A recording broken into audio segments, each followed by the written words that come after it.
disons, beaucoup de souvenirs, puisque dans les collections aussi, nous allons passer en rétrospective toute l'histoire, peut-être une partie de l'histoire de la peinture au Sénégal, surtout dans les années 80.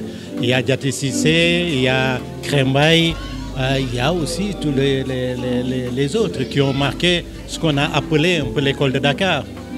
Bon, fait de figuratives, de personnages énigmatiques, sûrement qui remontent de nos contes et légendes.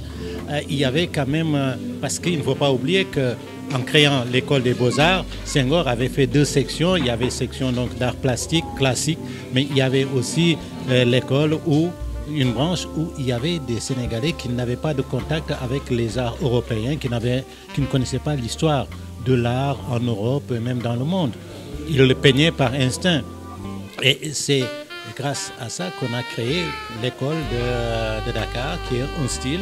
Et je crois que c'est Malraux, lors du Festival mondial des arts nègres, a parlé de l'école de Dakar. Et c'est devenu effectivement un genre pictural significatif d'une époque et de l'histoire aussi du Sénégal.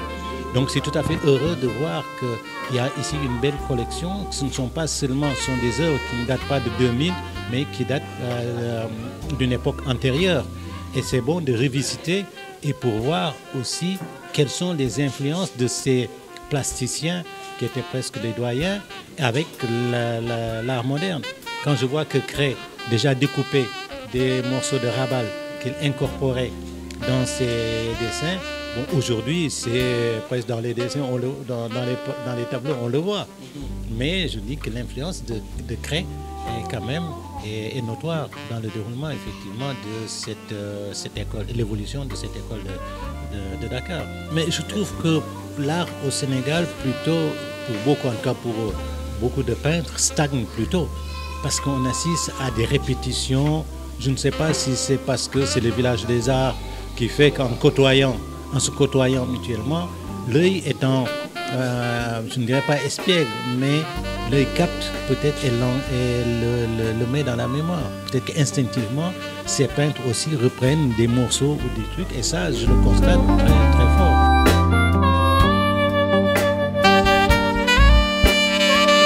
En tout cas, dans l'art au Sénégal, bon, sauf effectivement certains qui progressent parce que tout simplement ils sont aussi en contact avec l'extérieur et ils travaillent dans une remise à jour aussi de leur inspiration. Mais je crois qu'il y a essoufflement de l'école de Dakar. Ça, il faut le voir. On reprend et on reprend, mais derrière, il n'y a pas un discours pictural qui sous-tend effectivement ce genre aujourd'hui. Donc il faut passer à autre chose, je ne sais pas quoi, mais en tout cas un renouvellement des inspirations. Bon, certains, mais aussi il faut dire que aussi tous les grands sont partis maintenant, les Ibou Diouf, les Souley Keïta, bon, Amadou Sow, Ousmane Sow, bon, tous ces gens ont perdu. Je ne sais pas, c'est la faute à ceux qui peignent, parce que quand on ne renouvelle pas son genre, quand on ne brise pas, tu sais, parfois on est prisonnier de ceux qui achètent les tableaux. Ceux qui achètent les tableaux, en général, on te dit non, fais ce genre-là, c'est bien, parce que c'est ça qui te réussit. Si tu stagnes, parce que tu veux vendre, et tu ne veux pas opérer une rupture, mais forcément, à un certain moment, c'est un peu la décadence qui se passe. Donc, pour un plasticien, il faut qu'il y ait des périodes de rupture. Ça, je le fais, je sais le faire, ça a touché un public, maintenant je vais vers autre chose. Or, ce pas-là, le plus souvent, écoute, les gens, c'est pas facile de le franchir.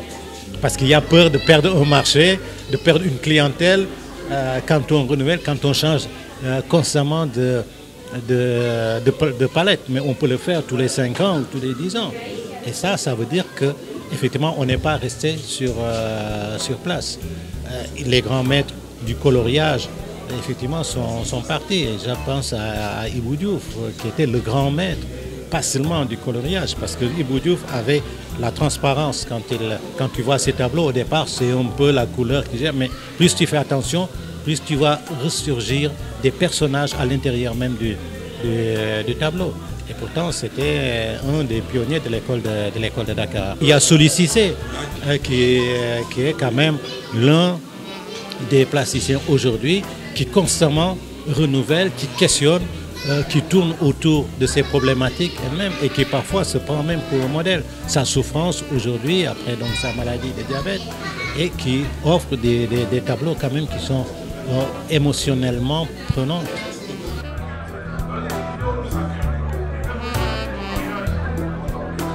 La biennale, c'est surtout le off qui porte la biennale, disons-le, parce que la diversité qu'il y a dans le off, les lieux qui sont inattendus, des peintres qu'on ne soupçonnait pas ou qu'on n'avait pas vus, et tout cela est révélé par les in. L'audace, il est là. Les installations, l'interpellation est là. Quand on arrive à un stade de peinture, le plus souvent, il y a deux choses. Quand on est vieilli, on est pur, ou bien sinon, bon, on est dans le conventionnel.